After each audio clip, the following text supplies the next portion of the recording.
Narsapur corner meeting లో ప్రసంగిస్తున్న మాజీ CM KCR చిత్రంలో ఎమ్మెల్యే సునీత లక్ష్మారెడ్డి, మెదక్ లోకసభ బీఆర్ఎస్ అభ్యర్థి వెంకట్రామరెడ్డి. తర్వాత 5 నెలల్లో పరిస్థితులు తారుమార్. అంటే ఇక్కడ వచ్చి ఇప్పుడు కాంగ్రెస్ పరిపాలన తెలంగాణ ప్రజలు మొన్న ఈ మధ్యన శాసనసభ ఎలక్షన్లు జరిగినాయి కాబట్టి ఈ అసెంబ్లీ ఎలక్షన్లో రేవంత్ రెడ్డి సీఎం ను గెలిపించుకున్నారు. తారుమార్ అంటే ఇప్పుడు ఎట్లా అంటే సీఎం అయినోడు మళ్ళా ప్రతిపక్షం పోయి మళ్ళీ ఈ ప్రతిపక్షం సీఎం అవుతారు ఎట్లా? అదే ఇప్పుడు ఏంటంటే 5 నెలల్లో పరిస్థితులు తారుమారు అన్నప్పుడు మరి అంటే ఎలక్షన్లు వస్తేనే అయ్యేది మళ్ళీ ఎలక్షన్లు కావాలంటే వీళ్ళకి ఏంటంటే మరి ఎవరితో మిత్రపక్షం చేస్తున్నారు, మిత్రపక్షం చేసిన తర్వాత ప్రజలు గెలిపించిన పార్టీని మళ్ళీ తారుమారు చేస్తారంటే అవిశ్వాస తీర్మానం ఏ విధంగా అవుతుంది? అవుతుంది అదే అర్థమైతే చూడలే నేను ఇట్లా చూసుకోమేముంది, అది రాజకీయంలో లేదు. కరెక్ట్. 4 నెలల తారుమారు ఏమైతుందా? ఏది కాదు. ఇప్పుడు ఏంటంటే చేతగాని మాటలు. ఈ మాటలకి ఎట్లా వర్కౌట్ ఇది అంటే 5 నెలల్లో మళ్ళీ ఎలక్షన్లు వస్తే ఏమైనా చేయొచ్చు. వస్తే ఎలక్షన్ పెడతాడా? వస్తాయా మళ్ళీ? ప్రజలు చెప్పులు తీసుకొని కొడతారు. ఇంత బడ్జెట్ ఖర్చు అయిపోయింది. 8 లక్షల కోట్లు అప్పు చేసిన ఇప్పుడు ఈ మాటలు వాళ్ళు నమ్ముతారా? మరి ప్రస్తుతానికి అయితే వాళ్ళు నమ్మరు. నమ్మకూడదు. నమ్ముతారా? నమ్మొద్దు.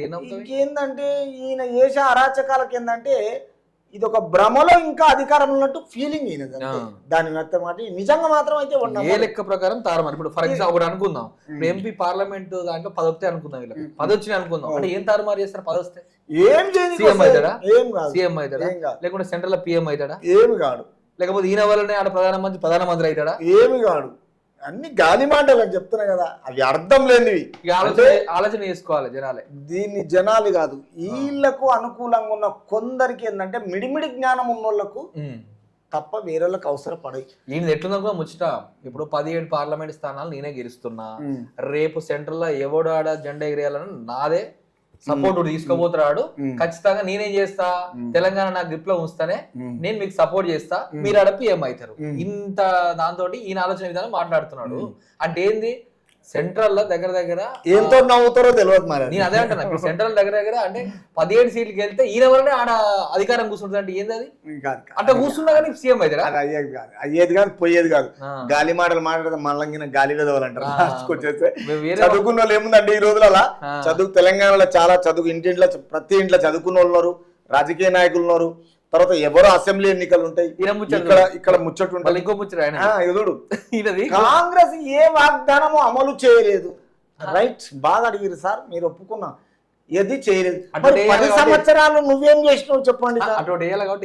వేసిండు అంటే గనెట్లు వేయడం, బిస్కెట్లు వేయడం కేసీఆర్ కి అలవాటు అయిపోయింది. ఇంకోటి వేసిండు, ఇగో మోడీ హయాలు దేశ ప్రదేశం దెబ్బతిందంట, ఇది ఇటేసిండు వల్ల. చూడు అంటే మళ్ళీ ఇప్పుడు సెంట్రల్ లో నా సపోర్ట్ లేని గవర్నమెంట్ రాదంటాడు, మళ్ళీ ఇన్ని వేస్తుండు. ఇక్కడ ఇంత ముఖ్యమో కాంగ్రెస్ కేసిండు, ఇప్పుడు మోదీ హయాంలో దేశ ప్రతిష్ట దెబ్బతింది. అటువంటి ఇటు 2 వేసిండు. చూడు మరి అందరము ఏకమై తెలంగాణను కాపాడుకుందాం. జనాలకు వేసిండు. ఇప్పుడు ఇది జనాలకు వేసిండు. ఫస్ట్ ఏం చేసిండు, కాంగ్రెస్ కేసిండు, తర్వాత ఏం చేసి మోడీకి వేసిండు, తర్వాత జనాలకు వేసిండు. 4 చదువు సార్, పెద్ద రాయిస్తే నెత్తి వాళ్ళ కొట్టుకున్నాం. 4 చూడు, ప్రజలను పిచ్చోళ్ళని చేస్తున్నాడు, జాతీయ పార్టీలను పిచ్చోళ్ళని చేస్తున్నాడు. ఆయన పిచ్చోని చేసుకున్నాడు. టీఆర్ఎస్ అధినేత కేసీఆర్ వాక్యాలు లాస్ట్ ఆయన వేసుకున్నారంట. అంటే బిడ్డవై జైల్లో ఉన్న మతి స్థిమితం లేకుండా మాట్లాడతారు. 4 పెగ్గులు ఎక్కువ వేసిండు. మరి ఫామ్ హౌస్ లో లేదు కదా తాగడానికి. అంటే ఒక బాటల్లో స్ప్రైట్ కలుపుకొని తర్వాత అదేది మొత్తం మందు. 4 పెగ్గులకు సింబల్ ఏం తెలుసా? 4 పెగ్గులకు 4 పాయింట్లు వచ్చినాయి. కరెక్ట్ అట్లా కావచ్చు. ఫస్ట్ గట్టిగా, ఎందుకంటే స్టేట్ లో ఉంది, ఇది గట్టిగా ఉంది, గట్టి ఎక్కింది. ఈ రెండోది అట్లా ఎక్కింది. ఇది కాదు, లాస్ట్ ఆయన ఎక్కించుకో. కాలు చేతులు వంకుతుండొచ్చు, ఆ మందు తాగానే ఇట్లా తాగేసి ఇట్లా దూడ్చుకోవడం ఆ చేతితో. ఇది మనకు సంబంధం లేదు, సంబంధం లేదు. ఇంకోటి ఏంటంటే ఈ వెంకటరామరెడ్డి వీళ్ళకి ఆస్తులను కొల్లగొట్టి ఒక మాజీ కలెక్టర్ ఇప్పుడు ఈయన విఆర్ఎస్ తీసుకొని వీళ్లకు సమకూర్చి తర్వాత అన్ని ఆస్తులు ఇచ్చిన ఈయన ఎవడు గెలిపిస్తాడు రేపు మెదక్లా? అసలు ఈయన ఏందనుకున్నావు, ఈయన ఇల్లు ఇప్పుడు మనం 5 స్టార్ హోటల్ పోతా, లేకపోతే మీరు ఎప్పుడన్నా ఈ మధ్యలో తాజ్ దిక్కను వేయరా? తాజ్ బంజారా, తాజ్ డక్కను, లేకపోతే కొన్ని పెద్ద పెద్ద ఉంటాయి తోపుతో హోటల్. అలా పోయినప్పుడు ఆ హోటల్లో ఎంతమంది ఉంటారు ఎంప్లాయీస్? మనం పోయినప్పుడు మనకు డ్రెస్ మెయింటెనెన్స్, మనకు కోడ్ సిస్టమాటిక్ ఎట్లా ఉండాలి, వాని ఇంట్లో గట్లుంటారు పని మనుషులు. దగ్గర ఒక 40 మంది టీం ఉంటది. అలా పని మనుషులు లాగా ఉండరు, వాళ్ళకు డ్రెస్ కోడ్ ఉంటది. మరి IAS కలెక్టర్ అయ్యి గంటెట సంపాదించిన అంటావు? కలెక్టర్ జీతం ఎంత? అసలు నువ్వు ఇండియన్ అడ్మినిస్ట్రేషన్ తరచి ప్రజల గురించి నిన్ను వదిలిపెట్టారు. పోయి ఉండి ఒక ప్రైవేట్ నాయకుని దగ్గర పోయి కాళ్ళు పట్టుకున్నావు, కాళ్ళు మొక్కినావు. ఇవాళ హరీష్ రావు తోటి 100 కోట్ల ఏమంటారు అది విల్లా కడుతున్నారు మొత్తం పార్ట్నర్ల. తర్వాత కోకాపేట్ల నానగ్రామ్ గూడలో కలిసి పార్ట్నర్షిప్ చేస్తున్నారు. ఇవాళ విఆర్ఎస్ తీసుకున్నావు. ఇవాళ పోయి మెదక్లో గెలిచి మళ్ళీ కేసీఆర్ చుట్టూ కేసీఆర్ కు బానిస అంటే తెలంగాణ ప్రజల సొమ్మంతా దోసుకున్నాడు. ఈయన గెలిపిస్తారు. ఇక తెలంగాణ ప్రజల సొమ్ము నువ్వే చూసుకున్నావు వెంకటరామరెడ్డి. ఇక నువ్వే మళ్ళీ బలి కావాలని నేను పెట్టిరు. అంతే ఈయనకి ఏమీ అది కదా. కానీ మనోడు ఏంటంటే గెలుస్తాడు నా పక్క. ఈయన గెలుస్తాడు తెలుసా నీకు? ఏడు ఆడనా గెలుస్తాడు. ప్రజలు చూడాలి మన చేతిలో ఏముంది చెప్పు. ఎట్లేదంటే అంటే కేసీఆర్ చూసి వస్తారా ఓటు? పైసలు ఉన్నాయి. పైసలున్నాయా? ఎవరి పైసలు ఎవరి? ఆయనయా? మనయే కానీ పంచి పెడతాడు, గెలుస్తాడు ఆయన. చూద్దాం రేపు ప్రజలు నిర్ణయించేది మన చేతిలో ఏముంది. కేవలం నిమిత్త మాత్రమే. సరే ఇంకొకసారి ఏంటిదంటే ఒక్కసారి రాష్ట్ర ప్రజలకు వినిపిద్దాం. తెలంగాణ రాష్ట్ర సోదరులంతా ఒక్కసారేనండి ఇక్కడ ఈ సైడ్లో మన 90 ఉంది. అసలు ఈ వెంకటరామరెడ్డి గురించి, హరీష్ రావు గురించి, కేసీఆర్ గురించి, కేటీఆర్ గురించి ఎప్పుడైనా ఏం చేస్తున్నారంటే వీళ్ళు క్లియర్గా ఏం చేస్తున్నారు? ఒక రాజకీయ నాయకుడిని తీసుకొచ్చి, ఒక ఐఏఎస్ ఆఫీసర్ని తీసుకొచ్చి రాజకీయ నాయకుడిని చేసి తర్వాత కుంభకోణాలు మొత్తం ల్యాండ్లు కబ్జాకోర్లు ఇవన్నీ చేసి వాళ్ళకి ఆస్తులు దక్కేటట్టు తయారు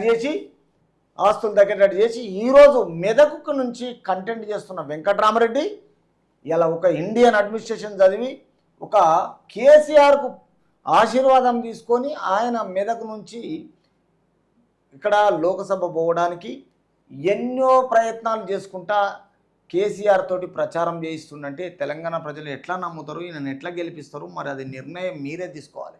కాబట్టి ఈయన రేపు లోకసభలకు పోతాడు, ఆ పార్లమెంట్లకు పోయి అసలు ఈయన ఏమనుకుంటున్నాడు? తెలంగాణ రాష్ట్రం గురించి ఏం తెలుసు ఈయన? అసలు ఈయన స్థానికుడా? తెలంగాణ ప్రజలు ఏ విధంగా ఏం చేస్తారో చూద్దాం.